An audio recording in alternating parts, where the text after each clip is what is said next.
Hey, happy Saturday.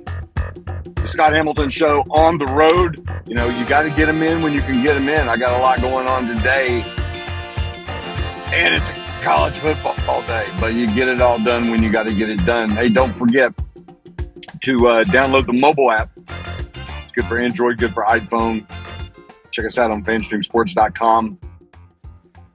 Find us on Spotify, iTunes, all that. Go to the Fanstream Sports Facebook page. And, of course, hit me up on X, Twitter, at ScottH4456.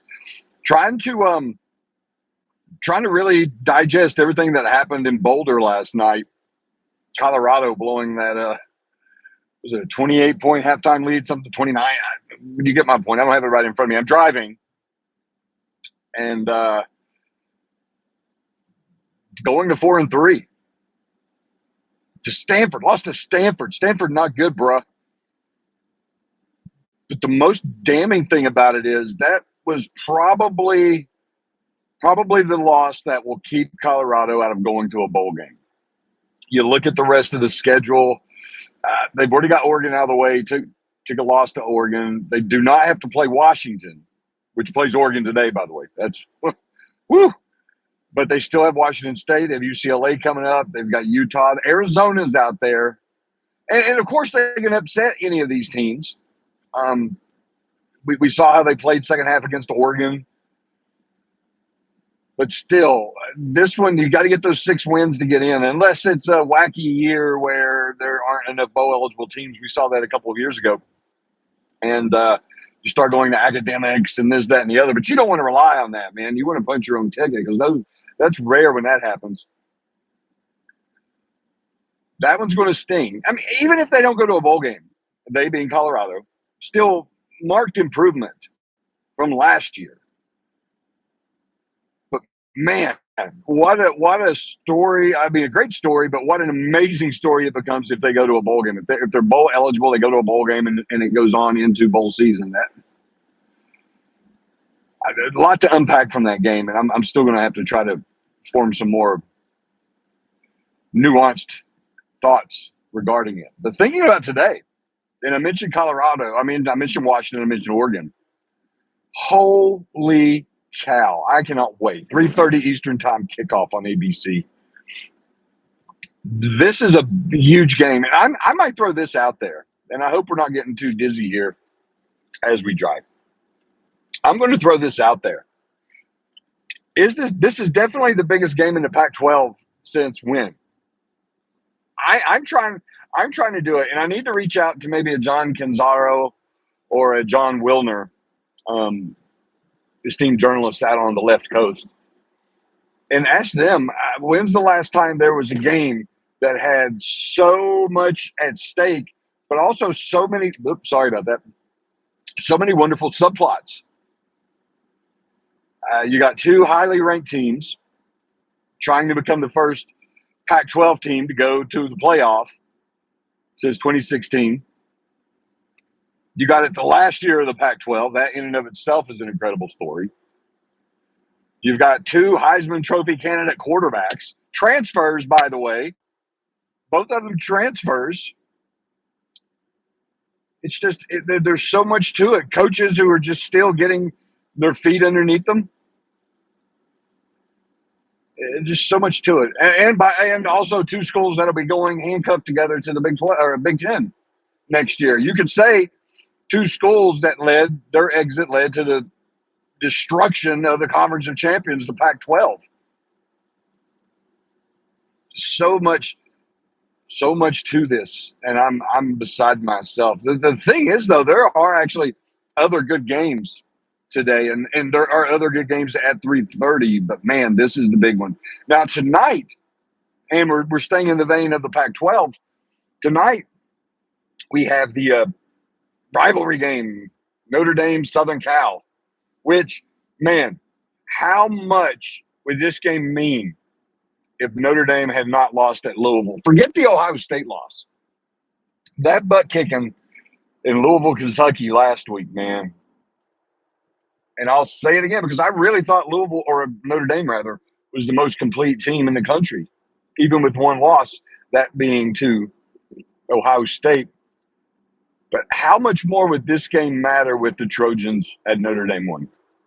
It's a shame, and you have to think the people at NBC are absolutely kicking themselves, man, or not themselves. It's not their fault, but you have to think that they're playing a game of coulda, woulda, shoulda, big time. I mean, think about a few weeks ago. They're locking in, planning for this. I mean, USC, Notre Dame, USC. It's going to be in South Bend. Primetime kickoff. Touchdown Jesus, Golden Dome. Caleb Williams, Lincoln Riley. It was all coming together for them. And then suddenly it wasn't. I mean, the game is still going to draw a massive audience. Southern Cal, Notre Dame. And they're both good. It's still going to be important because Southern Cal, I ain't buying Southern Cal stock for the playoff. No. Because in order to do that, I would have to buy stock in Southern Cal defense to make stops when it has to make stops, and I don't think it can. I don't. And I think the offenses at Oregon and Washington are on par with what they're doing in Southern Cal. No. I'm not buying Southern Cal stock. I don't buy Lincoln Riley stock. But that's another conversation. That's another talk for another time. Notre Dame has an opportunity to bounce back, try to make hay as best it can. Be spoiler. What a shame to be reduced to the role of spoiler when you had so much laid out in front of you. You had so much laid out in front of you, Irish. You laid a big fat egg. Here's the other game that's got my attention. Texas A&M at Tennessee. And I need to do some research. I'm wondering, and I apologize for not doing it in advance, but it just now occurred to me. I'm wondering if Texas A&M has actually ever played in Neyland Stadium. Not that they're not, the Aggies aren't used to playing in gigantic stadiums. I mean, the stadium in College Station is massive. But Neyland Stadium's a different breed of cat. I'm wondering if the Aggies have ever made the trip to the banks of the Tennessee River, seen Neyland's fleet and all that. Either way, both those programs, they also need a win. Jimbo's got to get a road win. He's got to get a road win. He's got to get all his wins he can get. That guy's under fire. He's not losing his job unless the bottom completely drops out. But he's feeling a little heat. People aren't happy.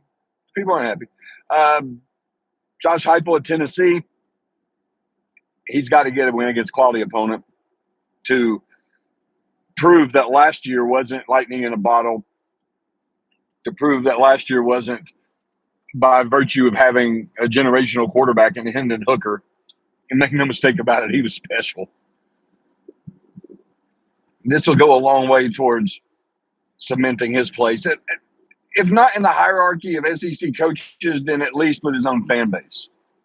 Because I'm sure they would love to send Jimbo home with an L. No, man. They're going to be going nuts at Neyland Stadium. Listen, I've got a bunch to do, a lot of stuff to do today. I'm tracking everything that's going on in Israel. Just be sure to pray for our people, everybody in Israel, but we also have a lot of Americans still over there. Let's hope we can get them all home safely. And then we have a lot of people in this country with family in Israel. We want to keep them in our thoughts and prayers. Let all this stuff come to an end, hopefully very soon, and resolve itself peacefully. One more time, download the app, FanStream Sports app. It's on Android and iPhone. Check us out on Facebook. Leave a comment, like it, follow it, whatever, and hit me up on Twitter, X, at ScottH4456. I've been a little slack with the blogs this week. I'll have my top 25 out after week 7. It'll be the week 8 version. It'll be posted either. I'll try to get that up Sunday. We'll also have another episode of the show. If not Sunday, then Monday. And I've got my bandwagoning column that I've got to get out. Again, I was slack this week. It's not you, it's me. So I'm taking full responsibility for all of that. But otherwise, hey, let's get our business done before kickoff. Let's enjoy another weekend of college football. And who knows, maybe if I have a minute, I'll join y'all later. Be safe.